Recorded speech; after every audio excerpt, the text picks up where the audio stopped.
Alright, howdy ho folks. Multiversal Medium here for another episode of Harvestella. The game that just keeps on getting worse because of really stupid design choices. Last episode we found out that to fish we had to buy the tutorial in the general store, not a fishing rod. We've apparently always had a rod. We just needed to buy the tutorial at the store. I also pointed out last episode how this game is not really a farming game. It's a really bad JRPG action RPG. This episode, I guess we're gonna fish and try to make enough money to try to see how far we can actually go with the farming mechanics in this game. Just in general. Because like I pointed out last episode, the only real loop and necessity of farming in this game is to make money. That's it. I don't see much other usage for farming. We saw the fact like we might be able to get pets that we can ride on the world map. You know, the world map, that really small thing in order to move quicker. Which I guess kind of makes sense considering we have a midnight curfew. Whatever. And I guess cooking, because cooking's probably the only decent way to heal, because they don't sell really good healing items.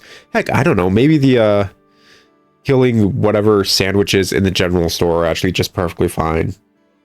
And that would just actually break it down to the point where, yeah, you just need money from farming.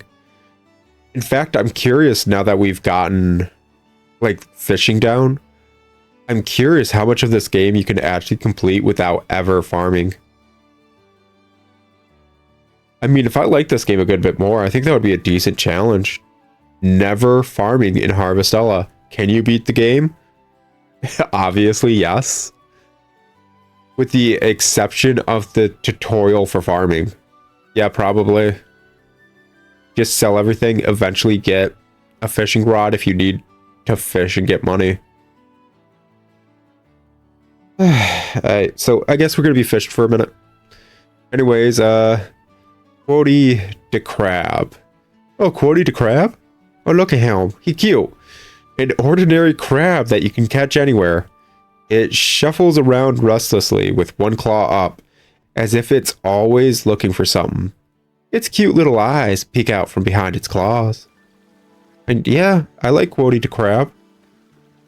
Also, I guess one thing I will say nice about Harvestella is the fact that the fishing in Harvestella is still better than Secrets of Grandia. And that's not a high mark to meet, but God, am I glad that it met it. I'm really glad that it met that mark. I don't think I can do another game like frickin' Secrets of Grandia where I feel the need to finish all the fishing and catch everything, because there's achievos and stuff you get from that, while having one of the worst fishing systems I've seen implemented in a minute. It's so annoying because there's so many easy ways to actually just fix Secrets of Grandia's fishing system, and I think I pointed them out in that series. Oh well. Let's get some fishing done. I don't know, somewhere over here. See if there's anything different. Gosh. I'm just always amazed by the stupid choices this game keeps making. I really...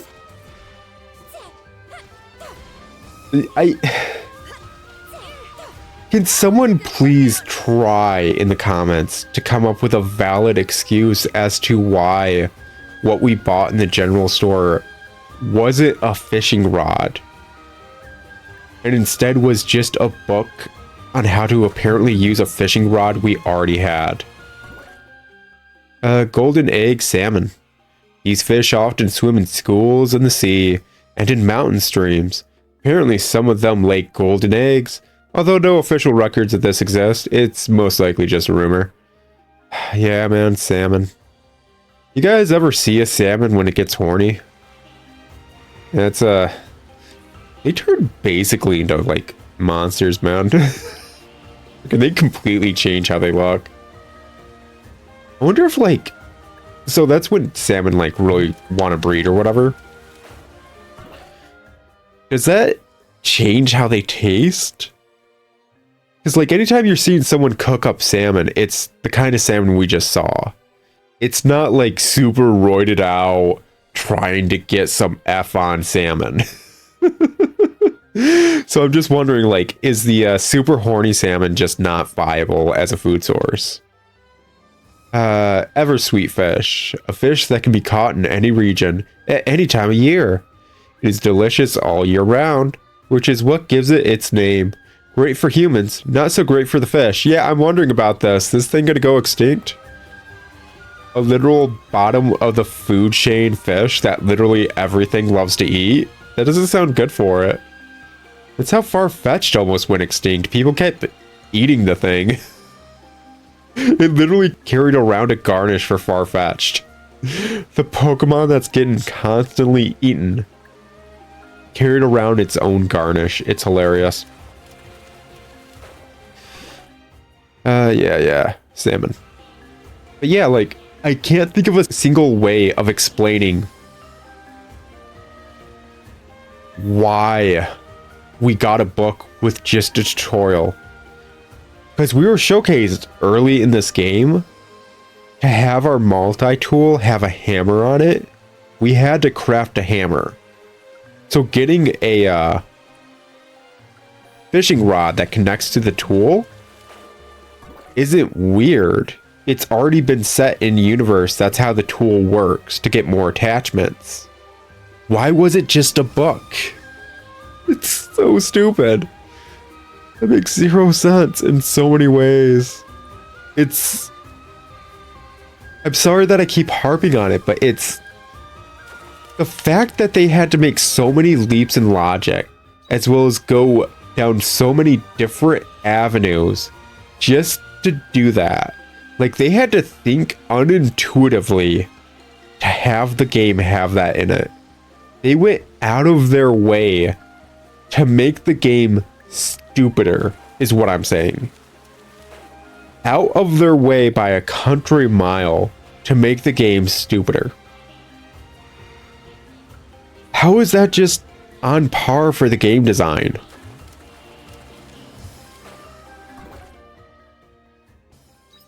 It's just weirdly appalling. Because as I play this game more and more, I'm starting to realize this is just par for the course. Really unintuitive game design. I'm curious if the other action RPGs they released around the same time are like this. Like, is this just like an offshoot studio of Square Enix that dished out these action RPGs? And they are, like, maybe all designed in this weird way? Like, it may be worth looking into, I think. I was kind of curious about one of them called, like, Onikani or whatever. I think that's the name of it. I was curious about that one. I don't know, I'm gonna be honest, when it comes to Square Enix, I never hold my breath when almost any game is announced for Square Enix. Because I 90% of the time kind of assume it's gonna suck. Which is annoying. Because I like a lot of Square Enix games. I grew up with a lot of them. Ooh, a new one. Gazing carp. A fish with hard, rigid scales. Its beady eyes make it look like it's staring attentively at something in the distance. It's probably not, though. Yeah, sure, why not? But, like, I like a lot of Square Enix games. Like, a metric ton, I grew up with a lot of them, too. Mentioned I love Dragon Quest. Because it's got good writing, it's got good game mechanics, and it's kind of, like, built on those mechanics more and more. Like, heck, I grew up with Drakengard even. So, I know those games are horribly sadistic and they're garbage, but I do like them. I was planning on doing them on my channel eventually. Ooh, Azure Sprat. A beautiful ultramarine colored fish. Its sizable fins glide through the water gracefully, as if it's floating in the wind. It only has a pattern around one eye. Oh, that's... Okay, yeah, sure, why not? And I like Chrono Trigger. I don't think there's anyone out there that dislikes Chrono Trigger if they're into JRPGs. It's such a solid game. But basically, like, yeah, I do like Square Enix games. But I can't guarantee their quality anytime they announce one. There is such a solid chance of the next Square Enix game announced just being absolute garbage that I just can't confidently say I'm ever going to pick it up. Yeah, let's take a break near the wonderful waterfall. You take a rest in the mist by the waterfall. You are now damp. And like, I usually will spring for almost any Dragon Quest game, but that's my bias. And honestly, I've not been as burned by Dragon Quest as I have almost any other series or game by Square Enix. It is a bias, but it's paired with the fact of a constant sense of quality control on those games.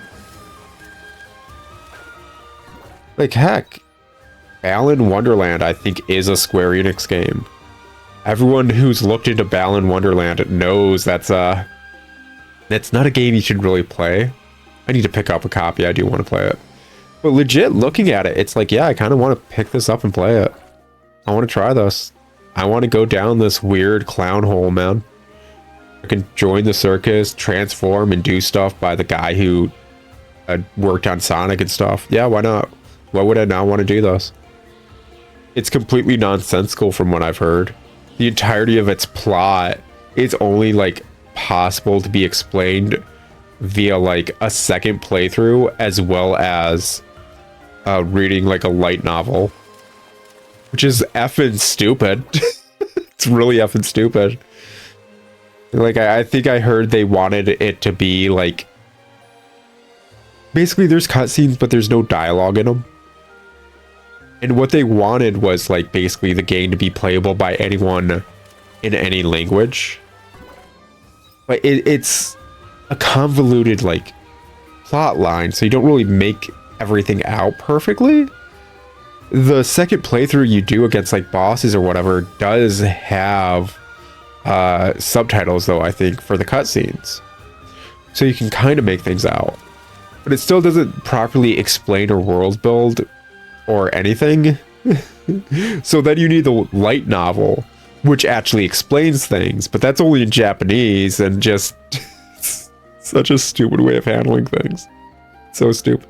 I want to play it so bad just because I know it's stupid. But that horrible twist of people kind of excited for a new action adventure game by the dude who, like, made Sonic as the director, published by Square Enix, and it being a horrible flop and being garbage is honestly what I expect from Square Enix. They don't usually do games well. I'm not gonna lie, they don't. I want to say a majority of Square Enix's catalog just kind of effing sucks. At least at this point. Which is appalling. That they are a AAA dev with such a large catalog of games, and, like, a majority of them are just garbage. I suppose me being biased and disliking Final Fantasy and all that kind of helps set that in stone. Because that's basically me saying, hey, one of the things you're known for making is absolute garbage in my mind. Let's see how much we make from all this fish. I could sell a good bit of carrots and stuff too. I should be able to make my own vegetable juice. So I might let's just sell one of those and a few carops or whatever. Sell those as well. Yeah, we'll call that whatever. Do I have anything I want to sell from those? Not particularly. Oh well. What's in the mail? Castle Lewis Times. Castle Lewis News. Avoid the sea's light.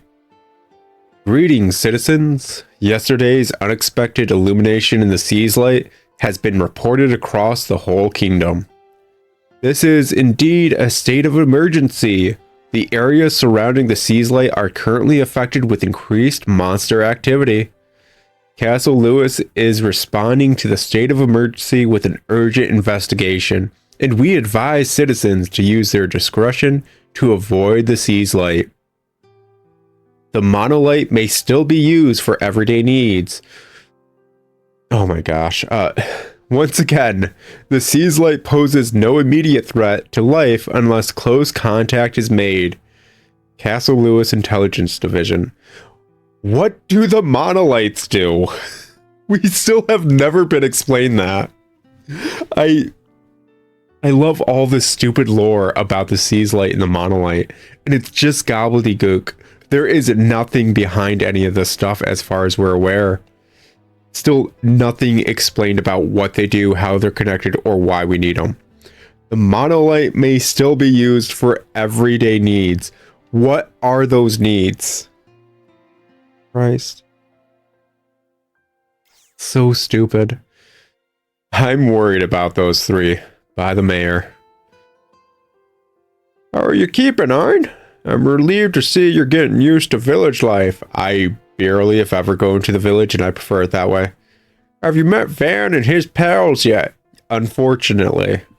You'll usually see the three of them charging around town. But I've noticed something's not quite right between them lately. They're acting bratty and annoying. I'd like you to have a chat with them and lend them a hand if they need it. Kind of because you're just a scapegoat for various tasks. I could ask their parents or maybe, I don't know, a teenager, but no. You're the outsider to town, which means you got to do everything in order to earn your keep. And these old bones aren't what they used to be, and I'm sure you're more than capable of helping them through this pickle. From the mayor. It's really stupid, and I don't know why he expects us to help those kids. Especially when he led he led that letter with the fact that I may not know these kids. Why? Just outright why? Why does he assume I'm going to be able to take care of the kids or whatever when he doesn't even know if I've met the kids? That is so stupid. Oh my god, that is so stupid on so many levels.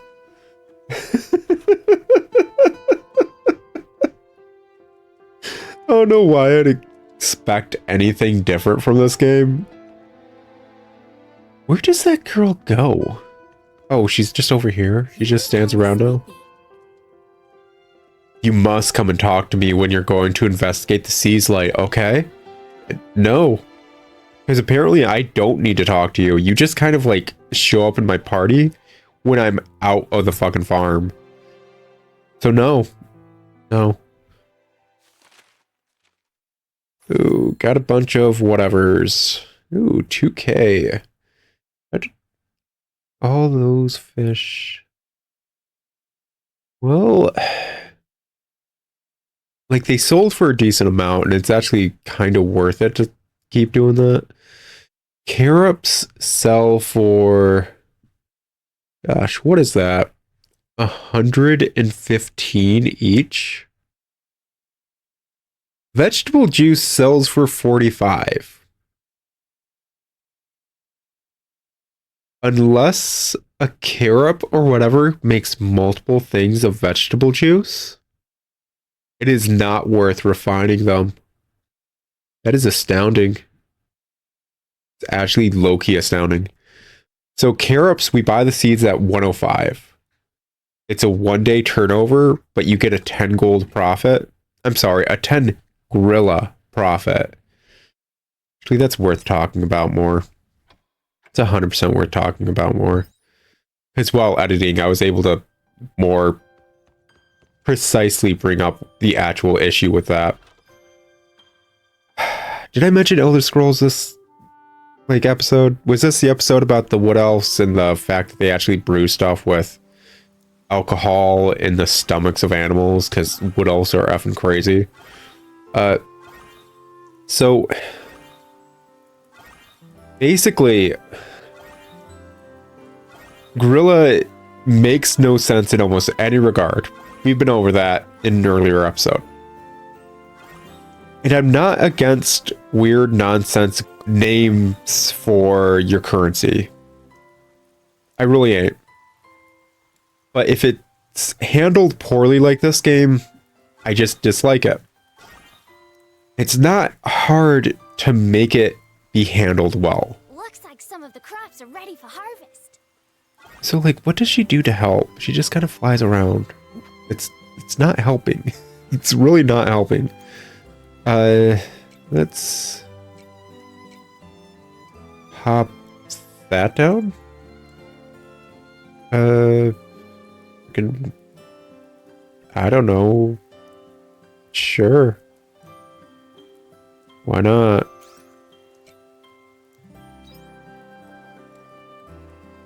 Okay, so did it take all of my care-ups when it did that? No, it only took one.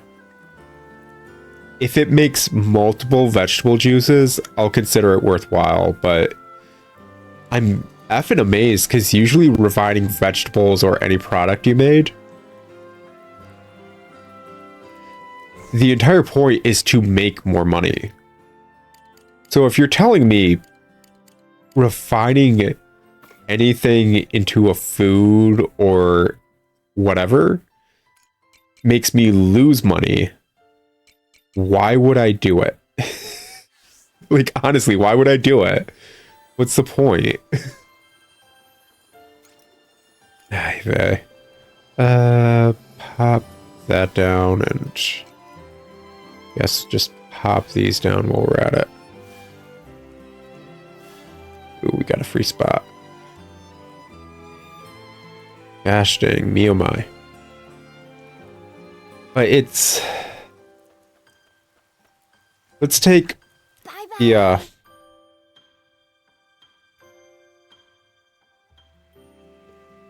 currency from Elder Scrolls. They're called septums. Why are they called septums, even though they're just gold coins? Well, that's because they're minted and handled by the Empire. What's the Empire? It's a ruling empire run by the Septim dynasty, which basically equates to septums are coins minted and used throughout the Septim Empire as their currency. It makes sense from the ground up of what it is and why it exists that way and why it's called that. Calling it gold is fine as well. More independent areas kind of have their own currency kind of thing going on, and that's fine as well. So once more we harp back. What the heck is gorilla? Gorilla is a name for the currency. And I don't know why.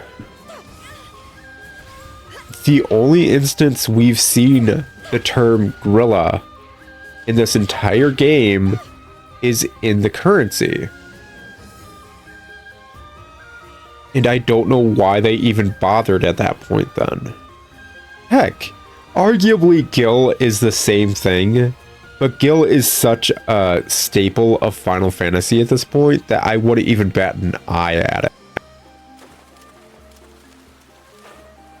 Also, sorry if there's a lot of knocking on my mic. My cats are doing the zoomy noomy happy fun playtime stuff, and you know how pets be, yo. Gosh, what is it? I think my cats have legit tossed my entire recording setup, mic it all, twice while recording before, so, yeah, I guess it's kind of par for the course.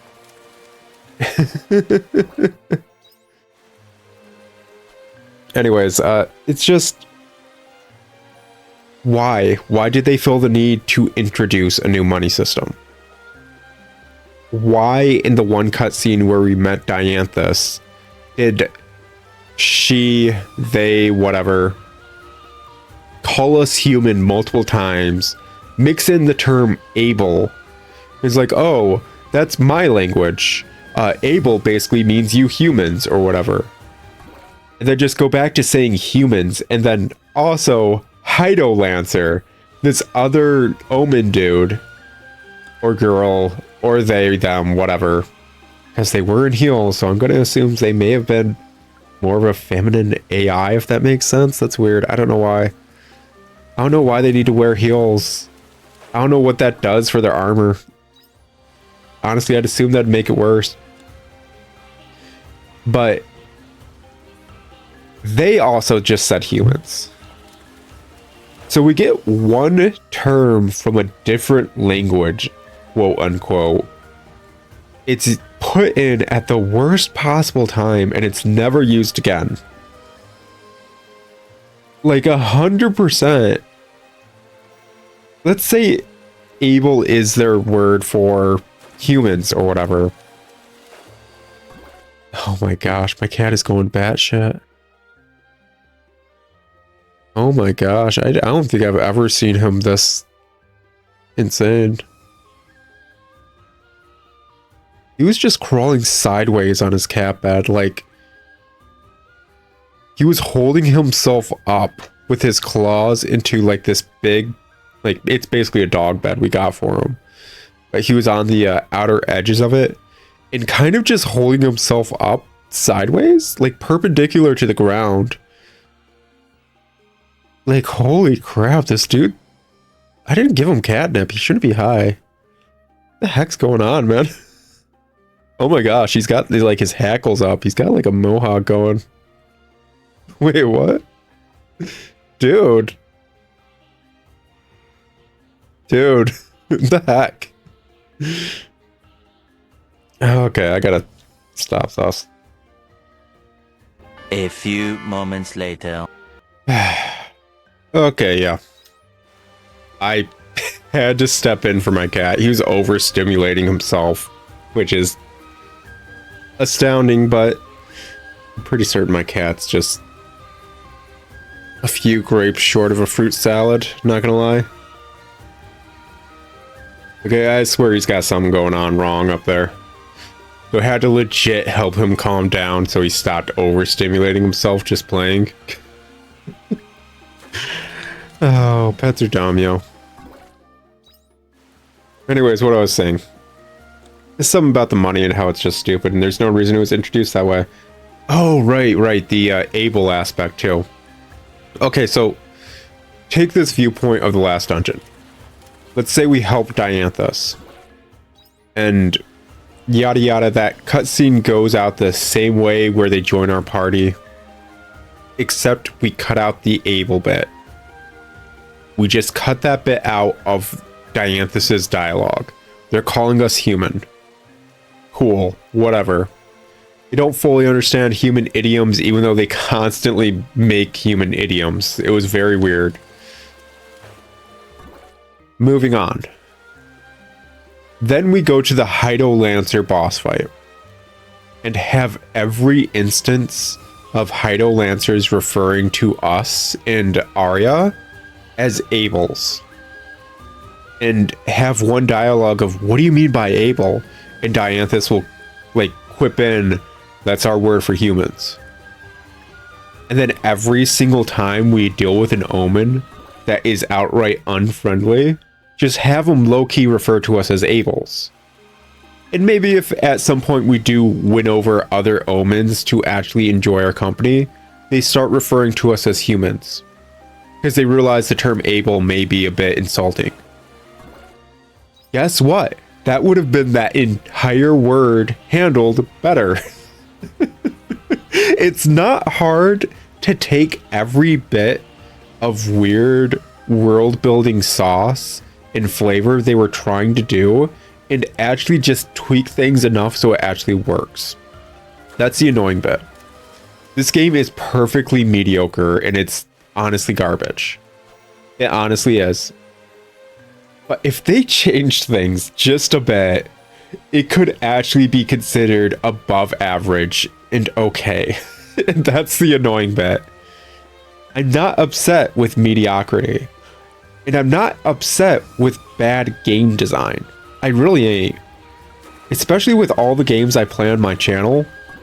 I think I've said on almost every single game's credits that I've finished that this game's kind of like just a slightly above average. Maybe it's mediocre. I understand why not a lot of people remember it. And how it kind of got like forgotten and tossed to the wayside. That's the majority of the games I play on my channel. It is what it is. I'm not upset with those kind of games and I can enjoy them for what they are.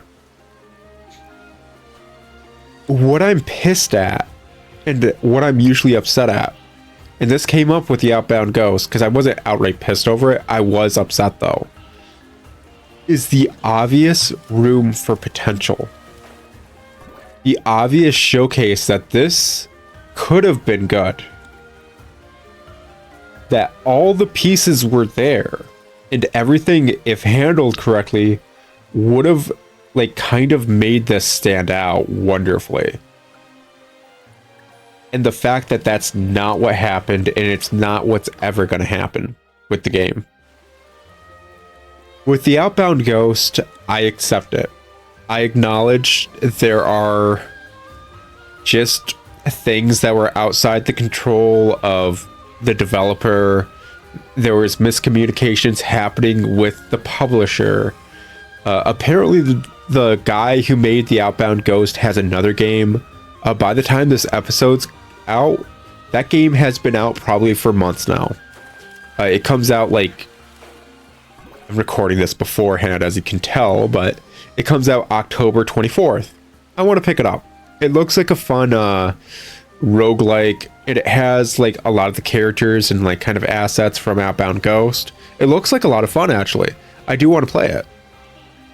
And apparently the developers really, I mean, he's gotten great reviews of it already in early access on Steam, and he's a lot more active in being able to make it what he wants it to be, which is good. I'm glad. I'm happy. I don't know. I'm assuming Outbound Ghost is going to stay in purgatory, which is oddly fitting with all its issues and all that. It's fitting, albeit upsetting.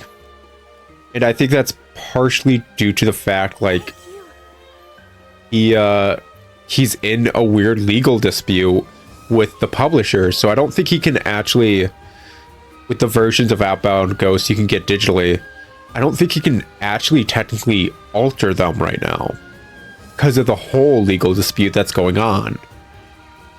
So it's just going to stay in limbo and purgatory until that legal nonsense is handled, and that's upsetting. And the game's overall state is upsetting, but I accept it, and I'm able to look at and enjoy what's good about the game. He's a small dev, not even just he. I think he maybe has a team. I don't know. Like, obviously, multiple people worked on it. I don't know the entire team. It was mainly one dude's brainchild. Actually, maybe that's not the right way of looking at it. That's like saying Todd Howard made Skyrim. It's like, no, he didn't. Todd Howard isn't like everything, the begin all end all of Bethesda. No, he's just the figurehead. So maybe this dude's just the figurehead of these games, Outbound Ghost games or whatever. But I accept it, and I understand it's a smaller studio, and it's sometimes that kind of stuff just happens. Great intentions or not. But then we get this game. And this game has too big of a budget, handled by too big of a studio for me to just accept it.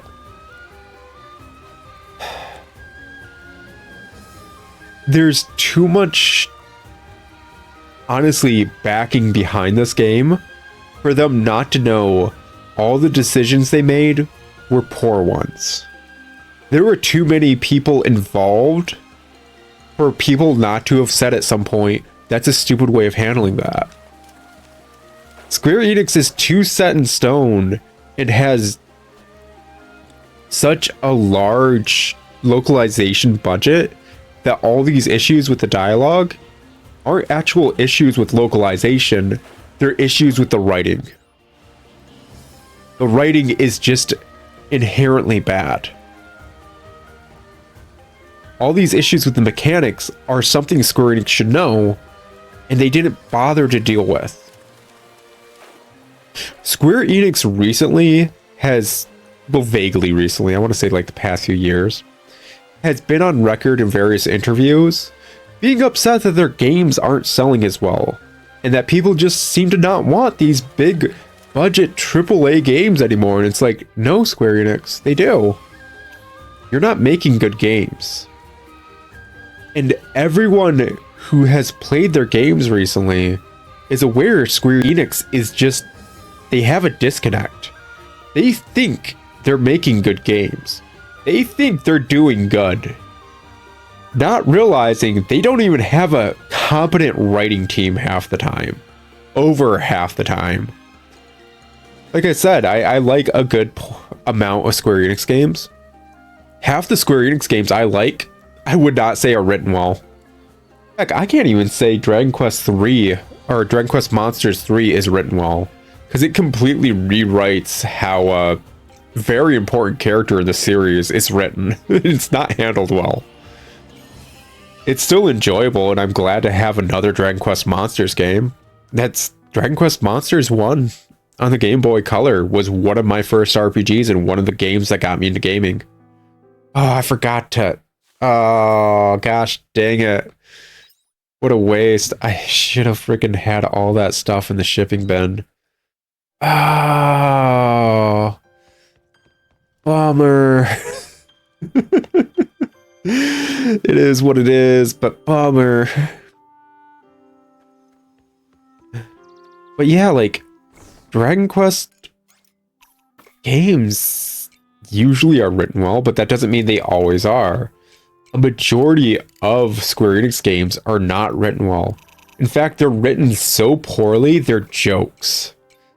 In a lot of areas, in a lot of communities. What is it? Final Fantasy Stranger of Paradise? I do eventually want to play that on my channel because it seems so horrible that I probably find it hilarious. It's horribly written, though. It's so badly written. People that like Final Fantasy are making memes about it and how horrible it is. It is such a garbagely written game. And there's no other ways of looking at it. It's just written horribly. It's... Looks like some of the crops are ready for harvest. It's just how that series goes, too. It's just how a majority of Square Enix goes. They just don't comprehend. They aren't putting good things out. And that's the appalling bit. I've already stated that. It's just astoundingly astounding. Oh gosh. So yeah, one care up equates to one vegetable juice. Why would I do that? Like, seriously, why would I do that? It's literally losing me money if I do that. There's no reason to, besides healing. And like... Let's see here, Nope, it is not a different quality one. Oh gosh, that is really bad actually. Why would I bother refining things? I'm curious how bad cooking is then. Because cooking in a lot of farming games can make you a lot of money. But if it's handled just as poorly as that, where it's legit losing you money, I may as well just sell things and buy stuff at the general store. Why would I cook? I mean, yeah, they may be better healing items, but what the heck's the point? I could just run around dodging attacks and eat a lot more items. What is legit the point? Gosh. Am I gonna be locked out if I do one of these, or can I do multiple? Let's see. Get that going. Please, come again. Okay, yeah, I'm locked out. Now, well. Is what it is. Gosh. I spent the entire day fishing and I still had stuff to complain about. Astounding. I'm happy I had stuff to talk about, but usually that kind of gameplay is stuff you'd cut out in this kind of game. We need a lot of this stuff just to, basically, is flour worth more? I don't know. But we need to harvest a lot of this stuff just to hit all those marks. I'm so annoyed that the cucumbers aren't even on that wish list thing. Because those are arguably one of the better things I could be constantly harvesting because they don't take a lot and they keep growing back. So yeah, good stuff. Let's go with that.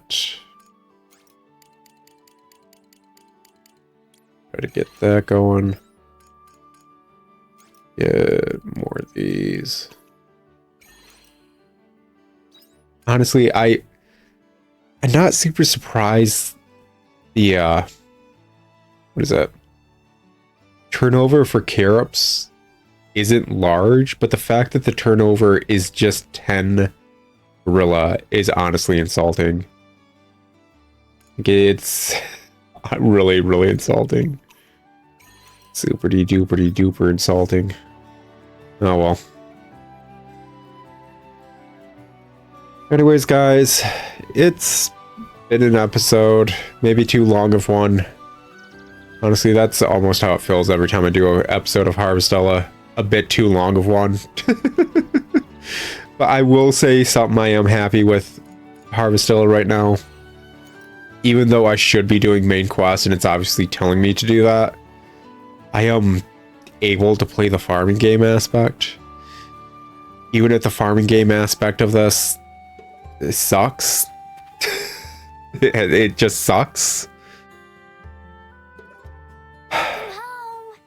But at least I'm able to play it.